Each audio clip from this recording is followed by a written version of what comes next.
Hey everyone, I'm working to hit 1,000 subscribers and I need your help to get there. If you enjoy this content, please hit that subscribe button right now. What if I told you the Toronto Blue Jays have quietly brought in a high-intensity catcher who could significantly reshape the organization's depth chart? This isn't just another minor league pickup. It's a forward-thinking move, executive-level planning that reflects long-term vision, game control, and sustainability. Welcome back, Jays Nation. You're watching Jays Nation News, where we break down the moves that could end up defining the 2026 season long before it officially arrives. On December 16, 2025, the Blue Jays signed Giovanni Planchart, a 24-year-old catcher standing 1.88 meters tall, formerly in the Pittsburgh Pirates system. Planchart spent most of last season with the Greensboro Grasshoppers at the high A level, logging over 150 plate appearances. He finished with 29 hits, 3 home runs, 18 RBIs, and 21 runs scored. On the surface, those numbers may not jump off the page, but the real value lies deeper in the profile. Planchart separates himself through exceptional plate discipline and advanced pitch recognition. He drew 23 walks, ninth most on his team, while posting a walk-to-strikeout ratio of .676 and striking out just 19% of the time. That level of patience isn't just rare, it signals a hitter who understands sequencing, controls at-bats, and slows the game down.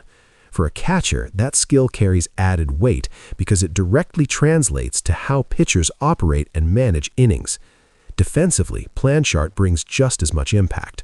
With quick reactions, a strong throwing arm, and an aggressive approach behind the plate, he becomes more than a passive receiver. He functions as an on-field extension of the coaching staff, directing pitchers, organizing defensive alignments, and managing high-leverage situations. That blend of offensive awareness and defensive authority is uncommon in a developing catcher and gives Toronto a genuine strategic asset. Within the organization's current catching mix, which includes Reese McGuire and other emerging options, Planchart fits as premium depth with situational upside. He may not project as an immediate starter, but he embodies sustainability within the pipeline. Developing under Toronto's system ensures the club maintains multiple defensive and strategic alternatives throughout the season and into the future. It's a low-risk move with meaningful upside, exactly the type of decision made by a front office focused on stability and long-term growth. History shows that several catchers with unremarkable early stat lines eventually evolved into defensive anchors and game managers for their teams. Planchart follows that blueprint. As his development continues, the bullpen remains another area of strategic focus for the Blue Jays. Targets like Matt Strum or Trevor Mendel stand out after strong 2025 campaigns. Strum posted 22 holds, 6 saves, and 70 strikeouts across 66 appearances, while Mendel recorded 30 saves and 60 strikeouts in just 50 games.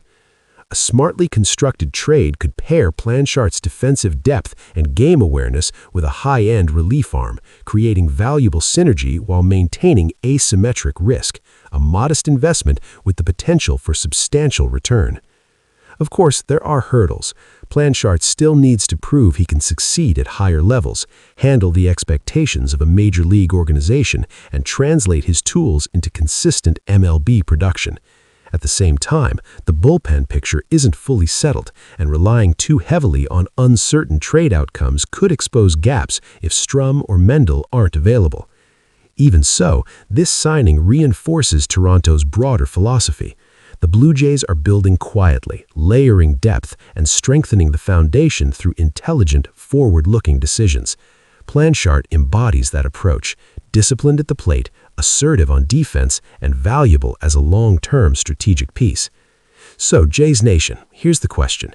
If Toronto targets another reliever this winter, who fits better in the bullpen? Matt Strum or Trevor Mendel, and why?